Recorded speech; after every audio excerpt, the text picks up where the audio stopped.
요한복음 8장 32절과 32절을 한 목소리로 같이 읽겠습니다. 성경 구절 중에 대단히 중요한 구절인데 말씀 잘 목도하고 읽겠습니다. 요한복음 8장 31절과 32절입니다. 시작. 그러므로 예수께서 자기를 믿은 유대인들에게 이르시되 너희가 내 말에 거하면 참으로 내 제자가 되고 진리를 알지 진리가 너희를 자유롭게 하리라. 아멘. 주보를 잠깐 볼까요?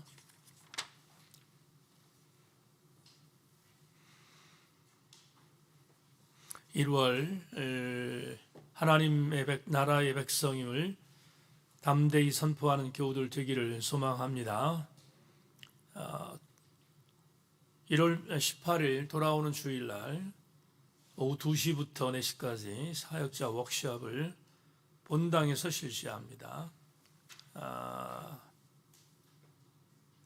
사역자들 모두가 빠지지 않고 중요한 목회 철학을 함께 나누는 시간이 되기를 바랍니다. 신년체 사업 강북 신방이 은혜 중에 진행되고 있습니다. 잘 진행되고 있어서 감사한데 계속해서 신방 사역이 잘 이루어질 수 있도록 기도해 주시기를 부탁드립니다. 셀 리더들에게 셀원들의 기도 제목을 보냈습니다.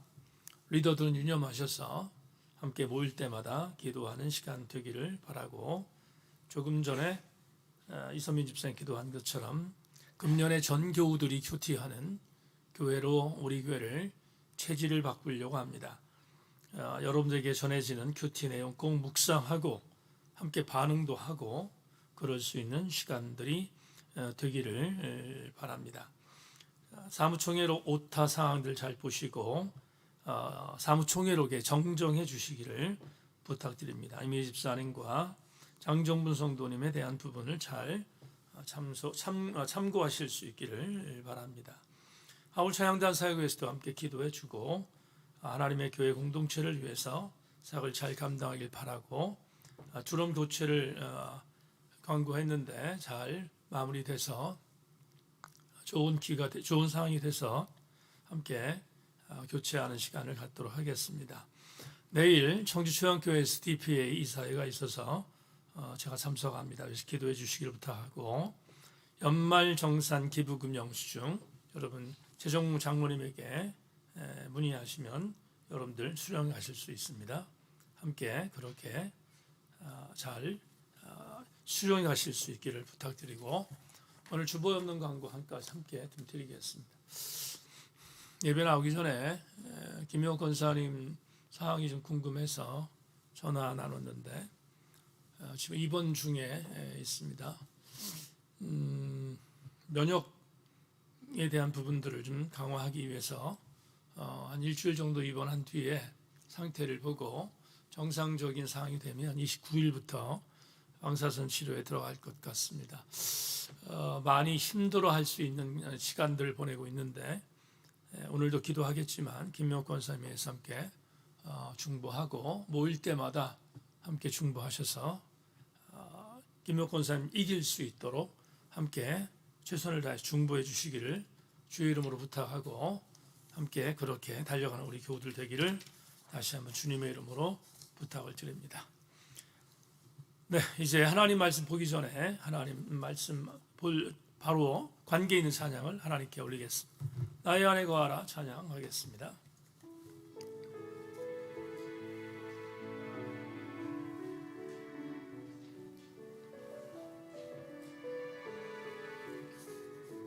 나의 안에 거하라, 나의 안에 거하라, 나는 내 하나님이니 모든 환난 가운데 너를 지키는 자라. 두려워하지 말라, 내가 널 도와주리니 놀라지 말라, 내 손 잡아주리라. 내가 너를 지명하여 불렀나니 너는 내 것 것이라 내 것이라 너의 하나님이라 내가 너를 보배롭고 존귀하게 여기노라 너를 사랑하는 내여 다시 한번 나의 안에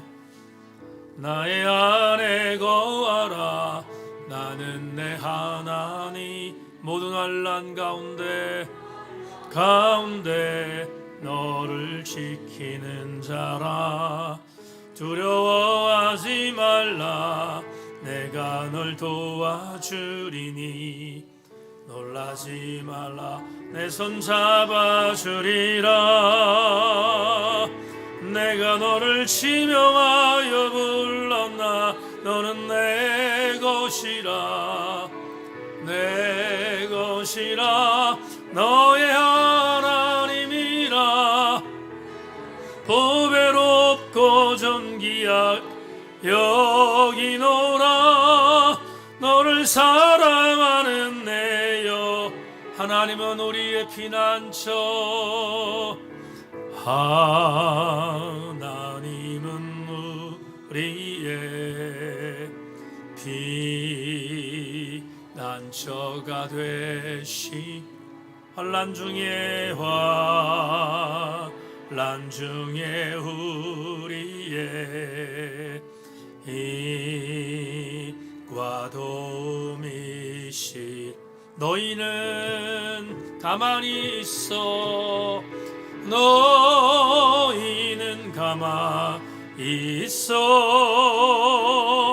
주가 하나님 되말지어다 열방과 세계 가운데 주가 높임을 받으리라 사랑합니다 내 아버지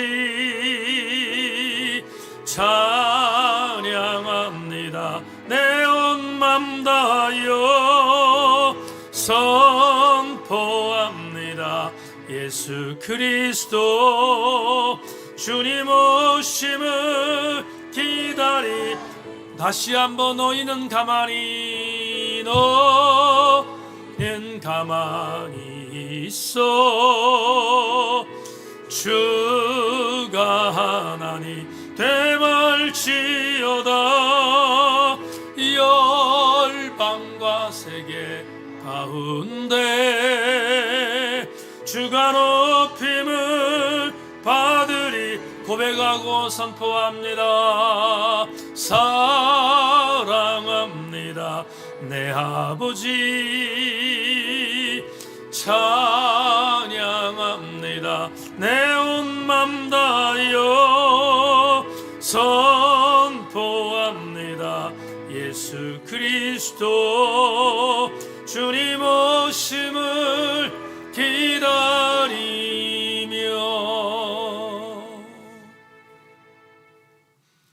날씨가 춥지만 오늘 주 앞에 수요 저녁 예배에 교우들이 모여서 함께 찬양했습니다. 주께서 나의 하나님이심을 믿고 드린 이 찬양 속에 오늘 말씀을 들을 때 주가 하나님인 것을 주가 나의 하나님 되심을 선포하고 사랑합니다 고백하는 귀한 이 저녁 될 수 있도록 우리를 영적으로 집중력 주셔서 은혜 받게 하여 주옵소서. 하나님 김묘 권사님 위해서 우리가 함께 기도하는 기도의 제목들이 동일할 터인데 사랑하는 귀한 딸 하나님 방사선 치료의 과정에 들어가기에 앞서서 이런저런 부분에 육체의 나약함들을 다시 정상으로 회복시킬 수 있는 그런 과정을 만들기 위해서 지난한 과정 속에 있습니다. 싸매주시고 안아주시고 도와주셔서 하나님 정상적으로 방사선 치료가 잘 진행될 수 있도록 귀한 권사님의 신혼신을 붙들어 주시고 남편도 딸들도 아들 가정도 그리고 우리 세인교회 교우들도 기도하고 있는 것이 가장 강력한 밑팀일 줄로 믿사오니 하나님 함께 하셔서 은혜로 사랑하는 귀한 권사님 밝은 모습으로 방사선 치료 마치고 돌아올 수 있도록 은혜 내리워 주시옵소서. 오늘 하나님 말씀을 나눌 때 말씀이 우리에게 주관적인 말씀으로 들리는 것이 아니라 객관적 말씀으로 들려지게 하여 주셔서 하나님 우리 함께 다 같이 은혜 받는 시간이 되게 하여 주옵소서. 우리 주님의 은혜를 기대하고 소망하며 유튜브로, 줌으로, 그리고 이 시간에 함께 참여하지 못하지만 후에 영상으로, 녹화된 영상으로 말씀을 듣는 우리 교우들도 하나님 동일한 은혜를 내리워 주시옵소서. 성령의 도우심을 기대하며 소망하며 예수 그리스도의 이름으로 기도 올리옵나이다. 아멘. 말씀에 기대를 거십시다. 인사합니다. 말씀에 기대를 거십시다. 진리를 잘 알아야 합니다. 이런 제목으로 여러분과 오늘 요한복음 68번째의 강의 제목을 함께 나누며 은혜 시간 갖겠습니다. 말씀이 잘 들려지기를 주님의 이름으로 소망합니다.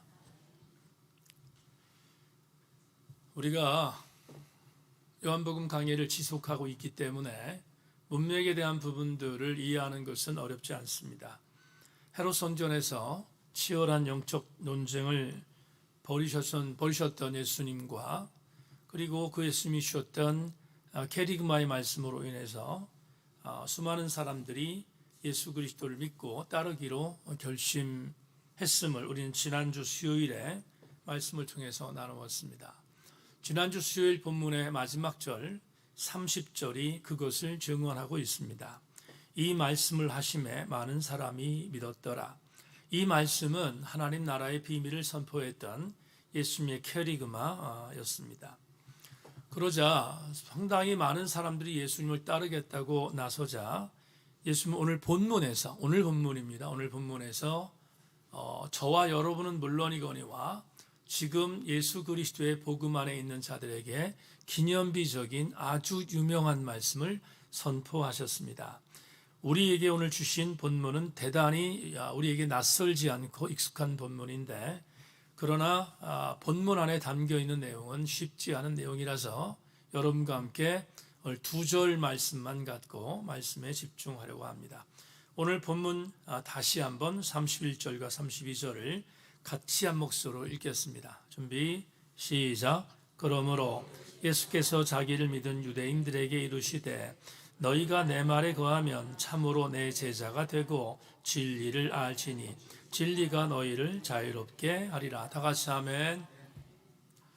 여러분 우리는 이 본문 가운데서 특별히 32절 말씀에 대한 부분을 너무 잘 알고 있습니다.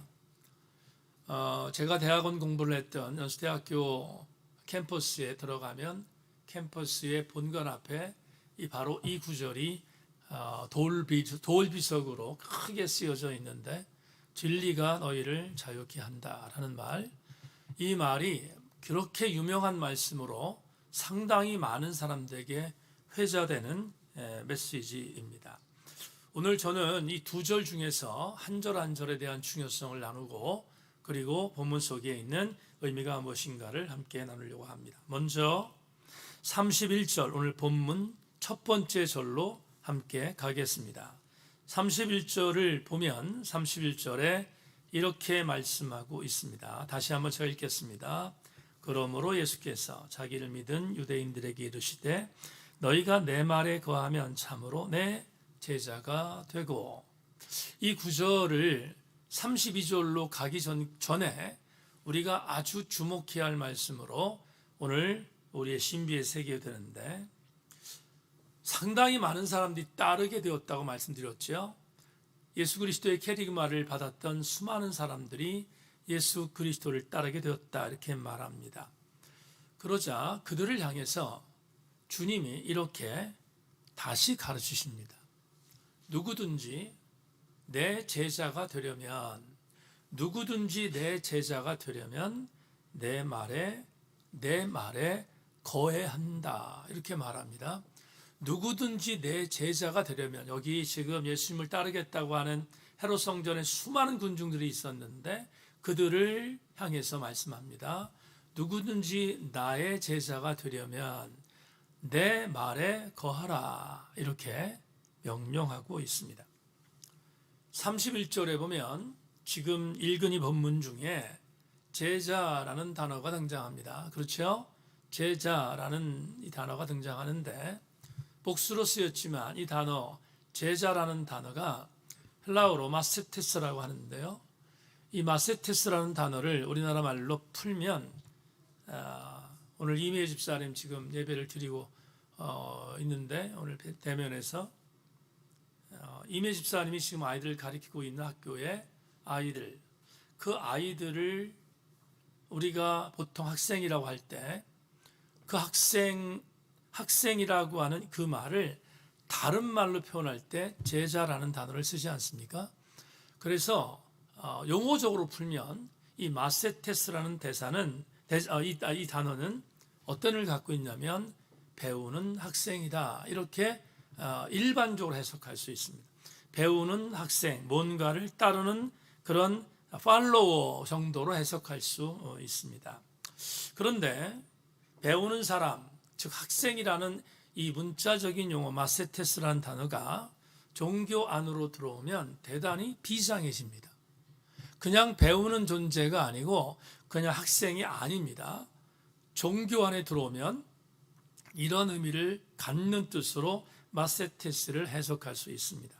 종교적 신념과 믿음의 주체를 위해 목숨을 버릴 수 있는 사람이 마세테스입니다.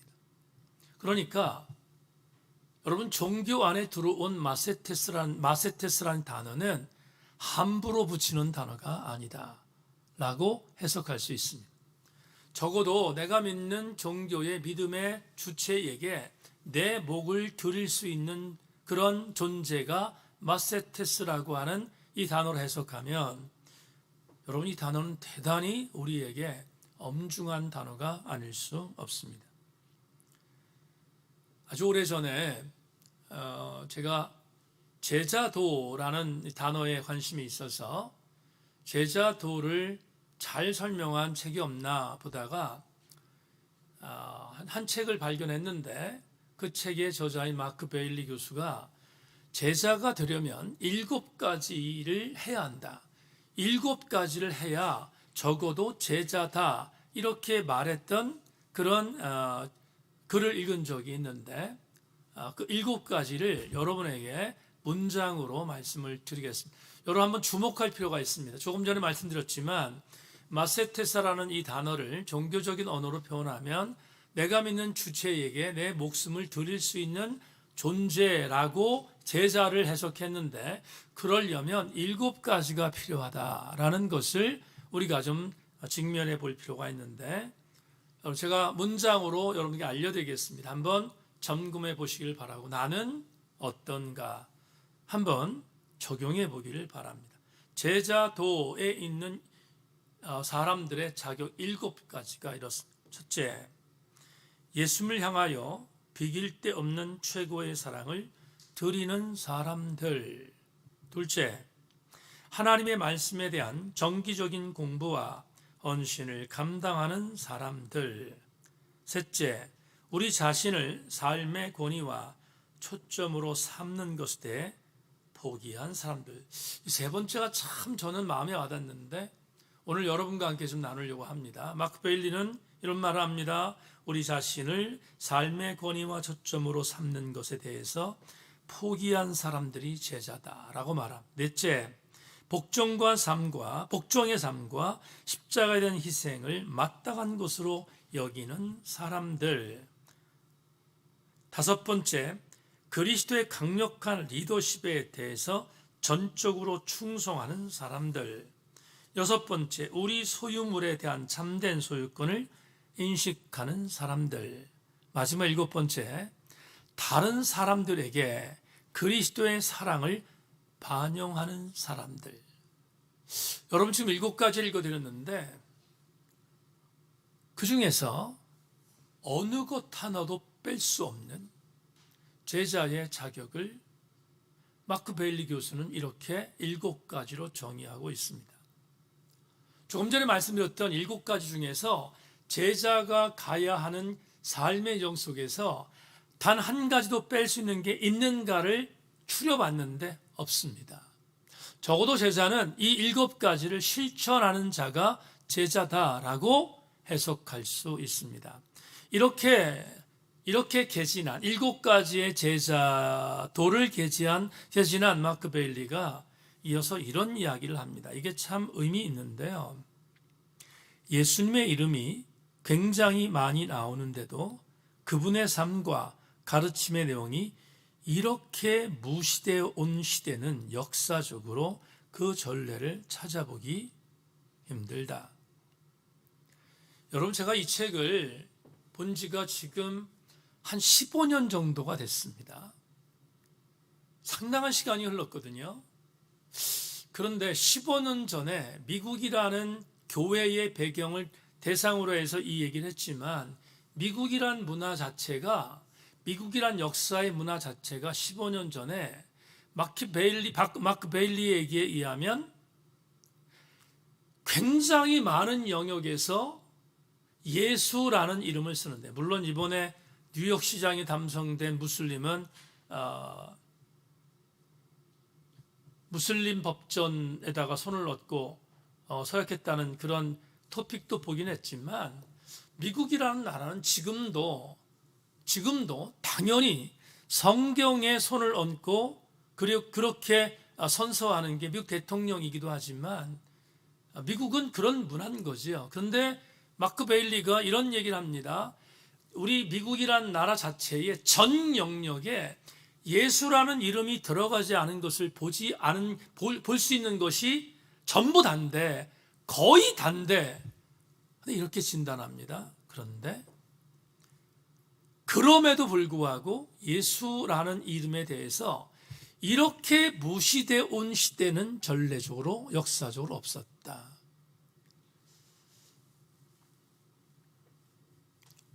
아주 가끔 대학 졸업식 때 졸업생 대표가 강단에서 예수 그리스도를 증거하는 일들을 토픽을 통해서 본 적이 있는데, 여러분, 그건 정말 드문 예고요. 예수라는 이름이 전방위적으로 전 영역에 퍼져 있지만 예수라는 이름이 무시되어 온 시대, 이렇게 무시된 시대가 있었는가를 생각해 보면 정말 없습니다. 근데 이게 미국만의 이야기인가? 그렇지 않습니다. 한 번 더 이야기를 나누고 싶은데요. 우리 한 15년 교회 개척하고 나서 얼마 되지 않은 어간에 우리 교우들과 양육 시스템을 진행하면서 우리는 나더펜이라는 책을 읽은 적이 있습니다. 나더펜을 읽으면서 그때 받았던 충격은 이루 말할 수가 없는데, 카일 아들먼 목사가 나더펜이라는 정말 기념비적인 책을 썼지 않습니까? 근데 카일 아들먼 목사, 그때는 교육 목사였는데 지금 담임 목사가 됐습니다. 담임 목사가 됐는데 그가 나더펜이라는 책에서 자기의 있었던 과거에 대한 부분들을 이렇게 뒤돌아보면서 한 가지 본인의 에피소드를 소개하는 것이 그 책 안에 있는데, 여러분 다 잊어버렸겠지만 한번 복기해 보도록 하겠습니다. 카일 아이들먼 목사가 교육 목사로 사역하는 그 교회에서 어떤 신자 한 명이 메일을 보냈다는 겁니다. 메일을 보냈는데 그 메일은 이런 겁니다. 카일 목사님의 설교가 마음에 들지 않아 교회를 떠나려고 합니다가 메일의 제목입니다.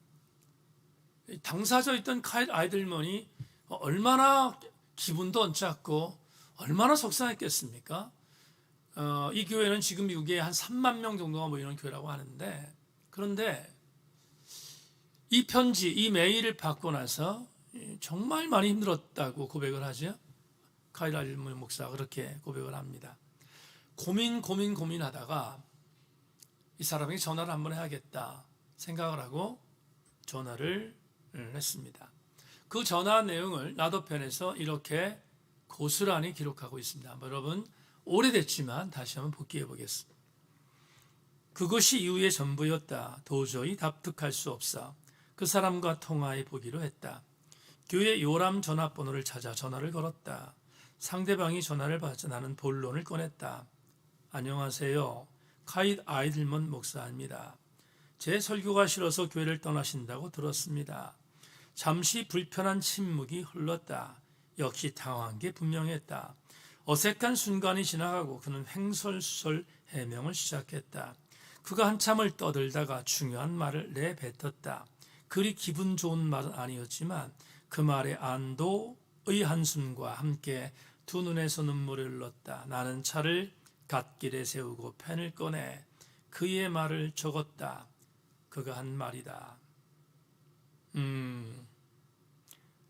목사님의 설교가 제 삶을 뒤흔든 것 같은 기분이 들었습니다.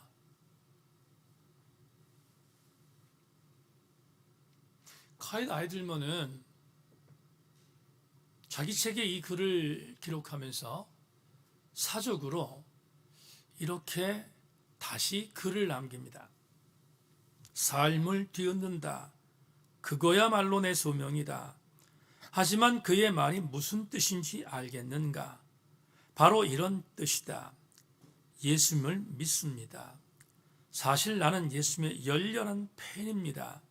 하지만 예수님을 따르라는 소리는 하지 마십시오. 주일마다 교회 가는 건 괜찮습니다. 식사 기도를 열심히 할 마음도 있습니다.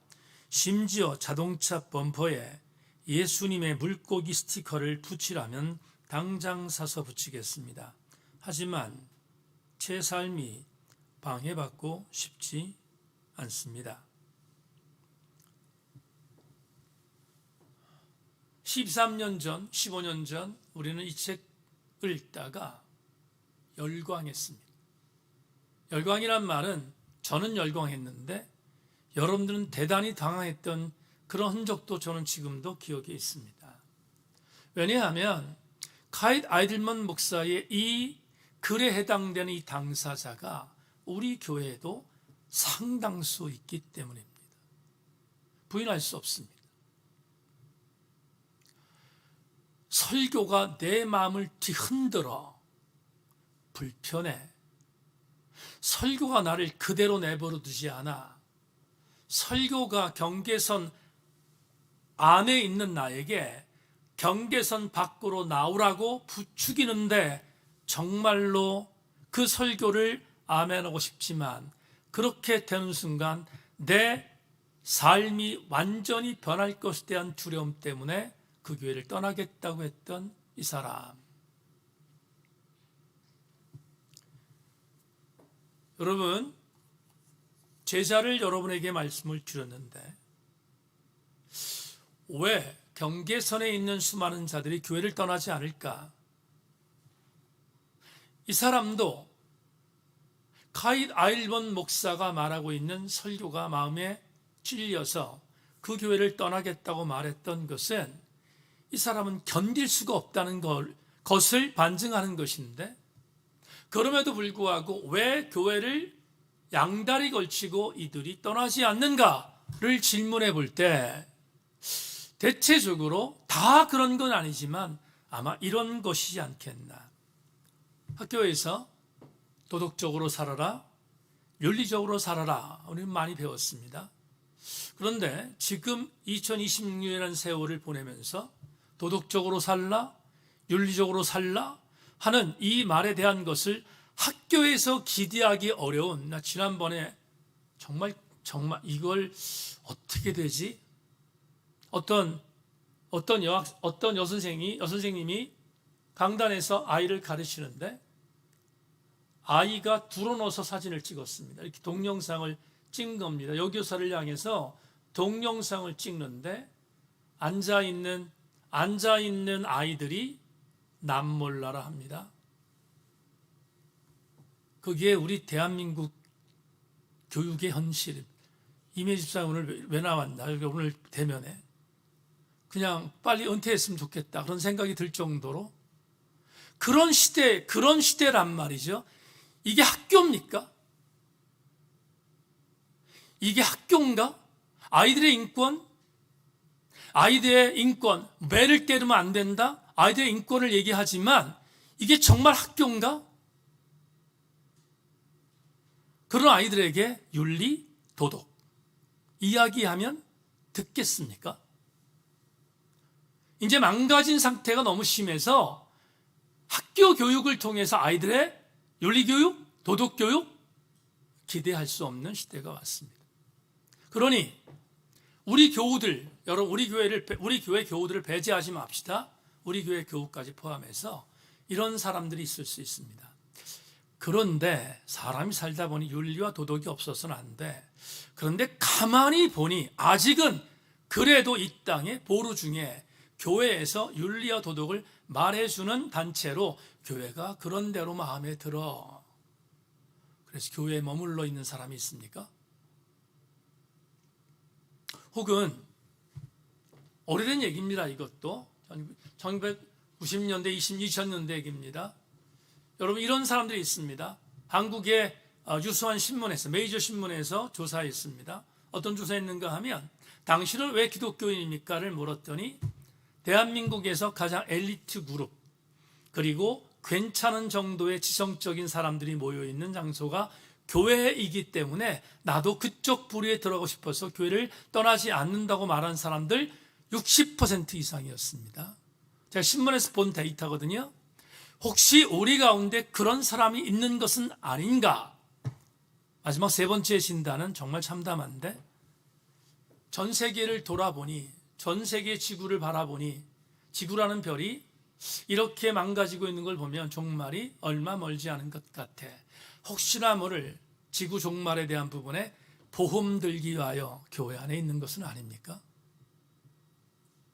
여러분 만에 하나 그렇다면 카일 아이들먼 목사의 말에 의하면 우리는 제자가 아니라 뭐다? 팬이다 라고 지적한 거지요. 여러분 15년 전 우리가 읽었던 이 책에 대한 부분들을 곱씹어보면 그때 기억이 새롭습니다. 우린 그렇게 하고 이렇게 싸웠잖아요. 하나님 팬 되지 않게 해주시고 하나님 제자 되게 달라고 달려왔습니다. 지금까지 달려온 게 우리들의 인생 여정이었습니다. 그런데 조금 전에 말씀드렸습니다. 제자, 마세테스라는 단어가 종교 안에 들어오면 우리 기독교 안으로 들어왔다 칩시다. 기독교 안에 들어왔을 때 마세테스, 제자라는 이 종류의 사람은 누군가? 예수 그리스도라는 그분을 위하여 내 목을 드릴 수 있는 사람이 제자라고 정의했을 때 우리는 지금 제자입니까? 를 물으려고 한다면 대단히 움츠릴 수밖에 없는 것이 우리 영적 자화상인 것이 분명합니다. 그런데 아무리 그래도 이렇게 불편하더라도 오늘 여러분과 함께 본문에서 제시하고 있는 제자, 우리가 생각하는 그 제자가 되기 위한 방법을 오늘 우리의 주군이신 예수께서 기가 막히게 절대로 뒤로 물러설 수 없는 단어로 우리에게 제시하고 있습니다. 여러분, 제자가 되려면 어떻게 해야 되겠는가? 그 제자에 대한 부분을 말할 때 오늘 31절에서 주님 말합니다. 제자가 되는 방법은 한 가지다. 내 말에 거하라. 이렇게 말합니다. 굉장히 광범위하게 아니면 굉장히 어려운 단어로 쓴 게 아니라 주님이 지금 헤롯 성전에서 예수님을 따르겠다고 모인 사람들을 향해서 이렇게 말합니다. 너희들 나를 따른다고 하는데 이제부터 너희들이 나의 제자가 되려고 한다면 내가 너희들에게 권면한다. 한 가지를 해야 한다. 그 한 가지는 바로 내가 전한 말에 거하는 것이다 라고 오늘 31절에서 제시하고 있습니다. 여러분, 우리는 내 말에 거하라는 말에 노면할 사람이 어디 있습니까? 적어도 이 수요예배 나온 성도들 가운데서 노면할 사람이 있겠습니까? 만에 하나 내 말에 거하라는 말에 대해서 노면하는 사람이 여기 나올 리가 있겠습니까? 나오지 않지. 썬데이 크리스천으로 사는 안이 있더라도 그냥 그렇게 자기를 포장하지 이 안에 오겠습니까? 오지 않지. 그러니까 여러분들 가운데 내 말에 거하라 라는 이 말에 대해서 적어도 아멘 하고 있는 사람들이 이 자리에 나왔는데, 여기서 주님은 그치지 않고 내 말에 거하는 사람이 어떤 사람인가를 알려줍니다. 그냥 피상적으로 내 말에 거하면 제자가 돼가 아니라 내 말에 거하면, 내 말에 거하는 제자는 어떠한 종류의 사람인가를 분명히 제시하는 게 오늘 본문 32절에 있습니다. 그래서 32절이 그렇게 중요한 구절이고요. 조금 전에 말했던 것처럼 대학 캠퍼스에 비석으로 쓰여진 것도 그런 문구가 기록된 것이고요. 기독교 대학의 거의 오늘 본문에 말씀하고 있는 요한복음 8장 32절은 이게 기독교 대학교의 시금석입니다. 교훈이에요. 교명이에요. 교명. 이게 얼마나 중요한지를 알 수 있는 메시지인데 굉장히 짧습니다. 길지도 않아요. 오늘 31절 이렇게 말합니다. 다시 한번 32절 가겠습니다. 여러분, 정말 중요한 메시지니까 함께 읽겠습니다. 시작. 진리를 알지, 진리가 너희를 자유롭게 하리라. 다 같이 아멘 합시다. 이제부터 32절을 해석할 터인데, 여러분 오늘 좋은 날입니다. 왜냐하면 32절을 만날 수 있어서 얼마나 좋은 날인지 모르겠습니다. 여러분, 이 32절을 잘 듣는, 경청하는, 그리고 깨닫는 우리들이 되기를 주의 이름으로 소망합니다. 여기 보면 진리를 알진, 진리는 좀 이따 말씀드리겠습니다. 진리를 알지니라고 되어 있습니다. 이 안다라는 단어에 좀 주목하기를 바랍니다. 분명히 성경은 알지니, 영어 성경을 보면 여러분 잘 아시는 know, 알다라는 단어를 썼습니다. 하지만 이 단어는 그냥 안다라는 개념으로 해석하기에는 많이 부족합니다. 그래서 이 단어, 알다라는 단어는 구약 성경의 한 단어와 신약 성경에 있는 한 단어를 같이 보면 이 알다라는 단어가 얼마나 중요한지를 알게 됩니다. 여러분, 오늘 본문에 나오는 이 알다, 진리를 알아야 한다 했을 때 이 알다라는 단어가 구약 성경에 아주 많이 쓰는 단어, 여러분들에게도 설교 많이 했습니다. 야다라는 단어입니다. 야다라는 단어는 아는 겁니다. 모르던 것을 아는 것을 야다라고 합니다. 그런데 그렇게 피상적인 알을 말하는 단어가 아닙니다. 제가 설교 통해서 여러 번 강조했는데, 이 야다라는 알다라고 번역되어 있는 이 단어는 그냥 아는 게 아니라 가장 깊이 아는 것입니다. 가장 깊이 안다고 말할 때 쓰는 단어가 성적인 결합입니다.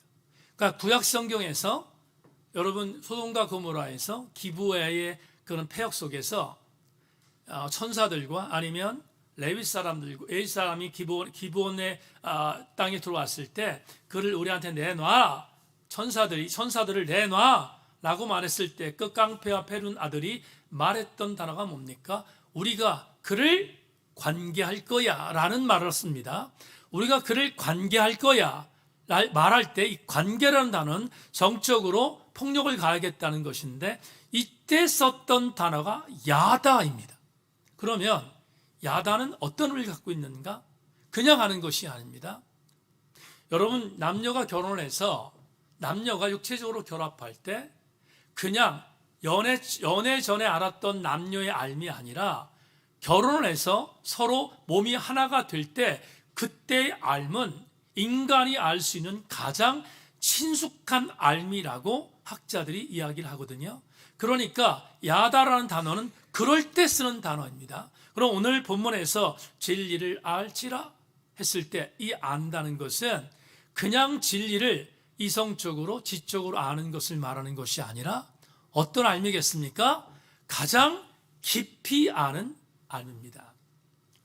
신약으로 넘어가겠습니다. 신약에서 이 알미라는 단어로 썼던 단어를 기노스코라는 단어를 썼는데, 이 단어의 가장 대표적인 성경 구절이 바로 지금 새벽에 보고 있는 마태복음 혹은 누가복음에 나오는 마리아의 이야기가 나오는데, 특별히 누가복음에 보면 마리아에게 가브리엘 천사가 와서 너 성령으로 잉태해서 아들을 낳을 거다. 그 이름을 뭐라 하라? 예수라 하라 라고 고지해 주었습니다. 그때 가브리엘 천사의 고지를 듣고 마리아가 이렇게 제일 첫 번째 반응합니다. 아니, 저는 남자를 알지 못하는데 어떻게 제게 이런 일이 있을 수 있겠습니까? 이때 남자를 알지 못한다는 이 단어가 바로 기노스코입니다. 아시겠죠? 기노스코라는 단어가 무슨 뜻이냐면 구약 성경의 야다와 같은 뜻입니다. 기노스코는 그냥 아는 게 아니라 내가 사내를 알지 못합니다 했을 때 그 안다는 의미예요. 얼마나 엄청난 알민지를 주목할 수가 있는데, 오늘 본문에 보면 진리를 32절에 진리를 알지니 알 때 알다라는 단어가 바로 기노스코입니다. 그러면 우리는 이렇게 해석할 수 있습니다. 오늘 예수께서 예수님을 따르겠다가 온 수많은 사람들에게 이렇게 말합니다. 진리를 그냥 알지 말고 가장 깊이 알아라. 이게 제자가 되겠다고 온 사람에게 준 주님의 권면입니다. 그냥 아는 게 아니라 진짜 깊이 아는 것. 그런데 그러면 뭘 알라고 말했습니까? 오늘 32절에서 뭘 알라고 말하죠? 진리를 알라고 말합니다. 그럼 진리가 뭔지를 알아야 되잖아요. 진리가 뭘까? 이것도 여러분 좀 접근하겠습니다. 요한복음 14장 6절을 보겠는데, 요한복음 14장 6절도 정말 유명한 말이죠. 같이 한번 읽겠습니다. 요한복음 14장 6절입니다. 시작. 예수께서 이르시되 내가 곧 길이요 진리요 생명이니 나로 말미암지 않고는 아버지께로 올 자가 없느니라. 다 같이 아멘. 예수님은 당신의 정체성을 세 가지로 밝혔습니다. 뭐라고 했습니까? 길이요 진리요 생명이다. 두 번째 단어가 뭐죠? 진리입니다. 이 진리가 헬라 알레데이아라는 단어를 썼는데, 이 알레데이아가 오늘 8장 32절에 있는 알리데아, 진리입니다. 그럼 이렇게 해석할 수 있습니다. 어렵게 생각하지 마세요. 이렇게 말할 수 있습니다. 알레데이아라는 단어가 진리라고 말했는데 예수님이 이렇게 말합니다. 나는 알레데이아야. 나는 알레데이아야. 나는 진리야 라고 말했습니다. 그러면 예수님을 따르겠다고 온 제자들을 향해서 말합니다. 알아야 한다? 깊이 알아야 된다? 어느 정도로 알아야 되는가? 알레데이아를 그렇게 알아야 된다. 그 알레데이아가 진리인데, 진리를 요한복음 14장 6절과 적용해 본다면 단어가 분명해집니다. 이렇게 말한 겁니다. 제자들아, 너희들 나를 따르겠다고 제자되게 되고 왔는데 내가 너희한테 권면한다. 그래, 좋다. 나를 따르려면 나를 깊이 알라. 이해하셨으면 다 같이 아멘 합니다. 주님은 당신이 진리인 걸 선포했고, 진리를 그냥 알지 말고 그 진리를 깊이 알라고 말합니다. 그런데 어떤 효과가 있는가? 놀라운 결과가 있습니다. 이렇게 말합니다. 그 진리를 깊이 알면, 그 진리 누구라고 했습니까? 예수님이라고 했습니다. 예수님이 너희를 자유하게 할 것이다. 이렇게 말합니다. 여러분, 다음 주 수요일 날 자유함에 대한 이야기를 여러분과 나누기를 약속합니다. 조금만 기다려 주시기를 부탁합니다.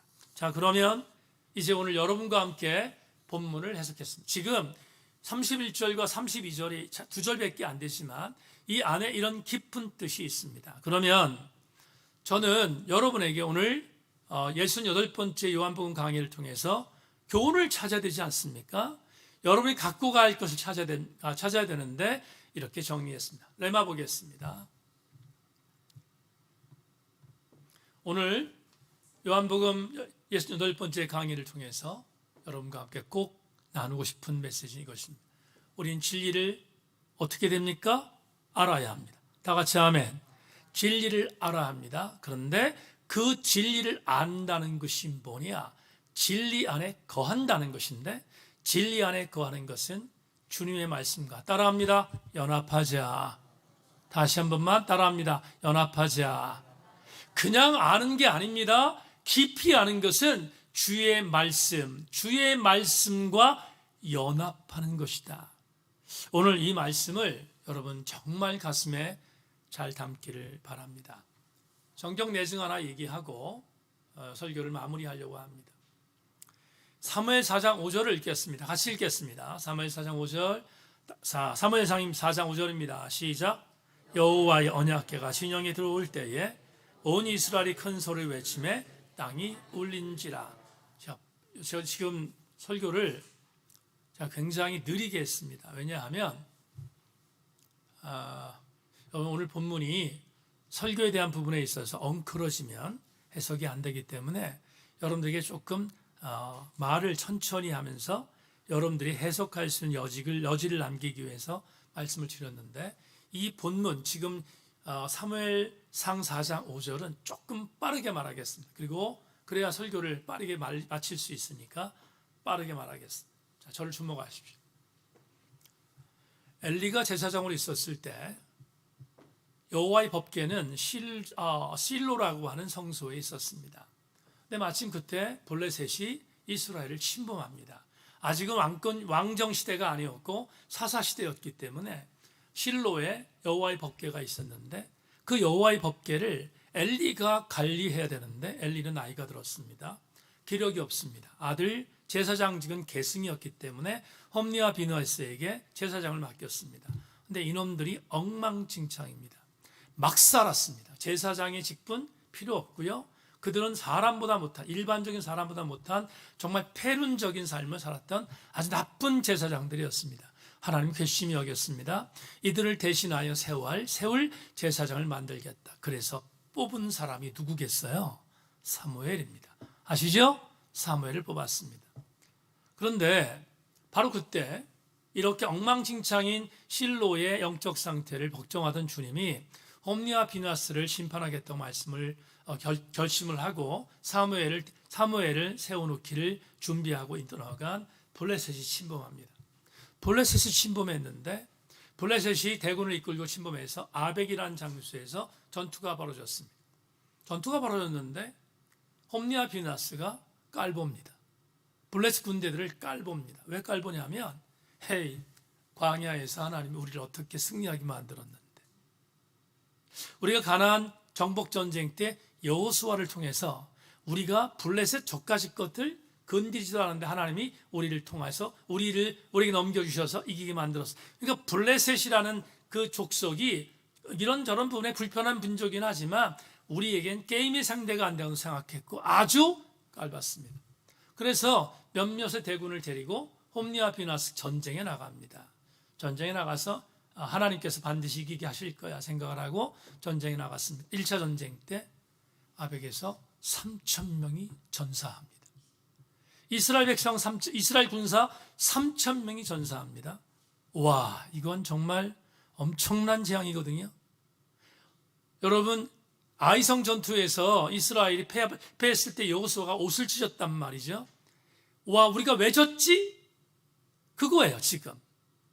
여호수아 시대 때 아이성 전투에 패했던 것과 방불하는 그런 패배가 지금 있었습니다. 3,000명이 죽었습니다.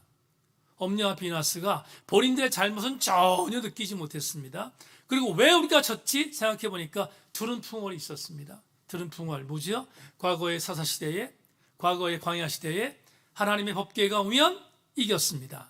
하나님 법궤가 있으면 이기는데 지금 우리가 전쟁에 나왔는데 아벡의 법궤를 안 갖고 왔거든요. 여호와의 법궤가 없었습니다. 맞아, 여호와의 법궤야. 홈리와 비느하스 명령에서 실로에 있는 법궤를 가지고 아벡으로 가져옵니다. 가져와서 이제 됐어. 여러분, 그때 사무엘상 4장 5절에서 조금 전에 읽었잖아요. 여러분, 아벡이라는 광야에 여호와의 법궤가 들어왔습니다. 3,000명이 죽은 뒤에 여호와의 법궤가 들어왔을 때 그때 이스라엘 군사들이 얼만큼 사기 충천했는지 조금 읽었습니다. 이렇게 말합니다. 주님의 언약궤가 진으로 들어올 때에 모든 이스라엘 백성이 땅이 진동할 정도로 크게 환호성을 울렸다. 지금 여러분의 표준 세번역으로 지금 읽었는데 환호성을 울렸습니다. 환호성을 언제 하는 거죠? 질 때입니까? 이길 때입니까? 이길 때 하는 겁니다. 이길 때 환호성을 질렀는데 전쟁도 안 했습니다. 이미 이 법궤가 들어오니까 이제 이긴 겁니다. 이긴 거 확신하고 그들은 환호성을 불렀습니다. 전율했습니다. 와, 이제 우리는 원수를 갚을 수 있어 생각하고 전쟁에 임했습니다. 2차 전쟁 시작됐습니다. 3만 명이 죽습니다.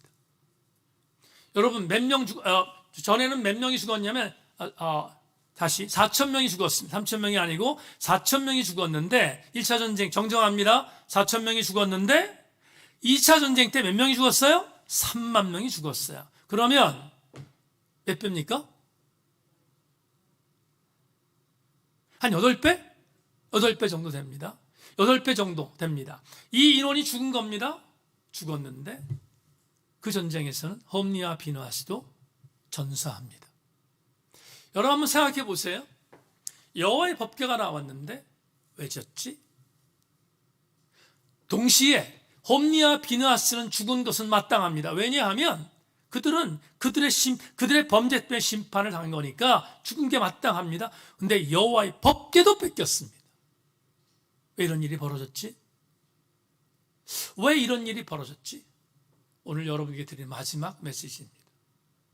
여러분, 이스라엘은 선민공동체인데 이스라엘 선민공동체가 말씀을 목적으로 삼지 않고 말씀을 수단으로 삼아 말씀을 부족화시켜서 하나님을 하나님 되게 하지 않았던 것, 그게 죄였습니다.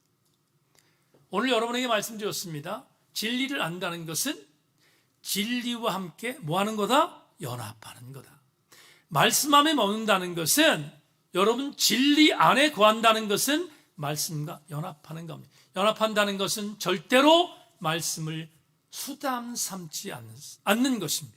말씀이 수단화되면 말씀은 목적과 멀어집니다.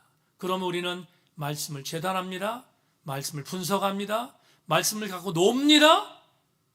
우리 인생은 하나님 말씀과 유리되고, 그래서 우리는 말씀의 사람이 아니라 말씀과 전혀 상관없는 사람이 되는 것이, 그게 바로 우리의 패착입니다.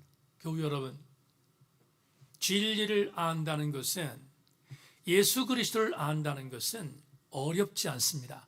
여러분 이 말 이해하고 들으세요. 어렵지 않아요. 예수 그리스도의 말씀 안에 거하는 것은 예수 그리스도의 말씀과 연합하는 것입니다. 연합하는 것은 말씀대로 살기 위하여 몸부림치는 것입니다. 지난 주일날 말씀했던 것과 똑같습니다. 말씀과 연합한다는 것은 말씀 안에 거하여 말씀대로 살아내는 것, 그게 바로 진리를 아는 것이고 진리 안에 거하는 것이고, 그렇게 되면 그 진리 되신 예수 그리스도께서 우리를 자유롭게 하신다. 자유에 대한 부분들은 다음 주에 여러분과 나누겠습니다. 요한복음 17장 17절, 여러분 아주 유명한 예수님의 제자들을 위한 기도죠. 그 기도 중에 이렇게 기도합니다. 17장 17절 다 같이 한번 같이 읽어볼까요? 시작. 그들을 진리로 거룩하게 하옵소서. 아버지의 말씀. 다 같이 아멘. 다 같이 아멘. 하나님 말씀은 뭐예요? 진리입니다. 우리 모든 교우들마다 이 진리에서 벗어나지 않는 우리 교우들이 되기를 주의 이름으로 권면합니다. 말씀 맺겠습니다. 여러분 원고에 제가 월요일날 큐티한 내용을 적었는데 참고하기를 바라고요. 말씀 맺겠습니다. 자, 마지막 말씀 맺으면서 엔딩 멘트로 요한복음 6장 7절을 읽어보겠습니다. 요한복음 6장 7절 마지막 드라마틱한 엔딩 멘트를 함께 좀 나누겠습니다. 같이 시작. 빌립이 대답하되 각 사람으로 조금씩 받게 할지라도 200데나리온의 떡이 부족하리이다. 여러분 이 배경이 어딘지 아시겠죠? 지금 이 구절의 배경이 뭐죠? 오병이어의 기적입니다. 주께서 2만 명을 먹이라고 말도 안 되는 명령을 하니까 머리 비상한 빌립이 뭐라고 말했습니까? 에이 주님 농담하지 마십시오. 여기 있는 사람들 저녁 식사 먹이려면 몇 데나리온? 200데나리온 편합니다. 200데나리온의 가치는 뭐죠? 한 사람의 장년이 200일을 일해 얻을 수 있는 물질입니다. 엄청난 물질이잖아요. 그거 필요합니다. 주님 농담하지 마세요. 말도 안 되는 소리 하지 마세요. 이렇게 반응한 내용입니다. 여러분 저는 빌립의 계산이 틀렸다고 생각하지 않습니다. 빌립이 머리가 비상했기 때문에 빌립은 대단히 정말 이과적인 마음을 갖고 그렇게 대답했을 것입니다. 200데나리온 가지고도 안 됩니다. 그것 갖고도 안 됩니다. 이렇게 말합니다. 맞습니다. 그게 세상적인 계산법입니다. 근데 김기현 목사님이라고 부산에 있는 목사님인데 그 목사님이 이 구절을 갖고 쓴 촌철살인이 있습니다. 제가 오늘 엔딩 멘트로 여러분 말씀드리려고 하는데 이 말씀이 가슴이 뜨거워지면 아멘 하시기를 바랍니다. 여러분, 김기현 목사님이 지금 이 빌립이 계산했던 200데나리온의 사건을 보면서 이렇게 자기의 책에 썼습니다. 다 있어도 예수가 없으면 다 없다. 다 없어도 예수가 있으면 다 있다. 200데나리온이 아니라 예수가 부족하다. 말씀을 맺으면서 제가 거룩한 욕심이 있어서 그런지 모르겠지만 전 이런 생각이 있습니다. 그래도 제천세인교회인데, 그래도 제천세인교회 성도들인데, 여러분 모르겠습니다. 제가 갖고 있는 이 영적인 자존감이 저는 사라지지 않을 것 같습니다. 교우 여러분 제자입니까? 팬입니까? 여러분 예수가 있습니까? 200데나리온이 있습니까? 어떤 게 있습니까? 내가 말씀 안에 거하는 것은 200데나리온을 갖는 것이 아니라 내가 예수 그리스도와 함께하는 것입니다.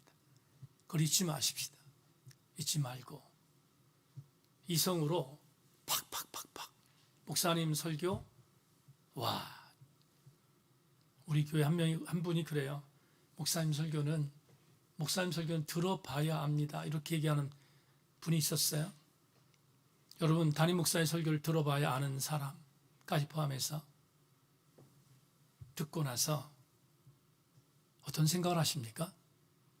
그래, 야, 제천세인교회 담임 목사 설교 굉장히 이성적이야, 굉장히 논리적이야, 어떤 경우에는 뒤로 물러설 수 없을 정도로 그렇게 빼박 말씀을 전해.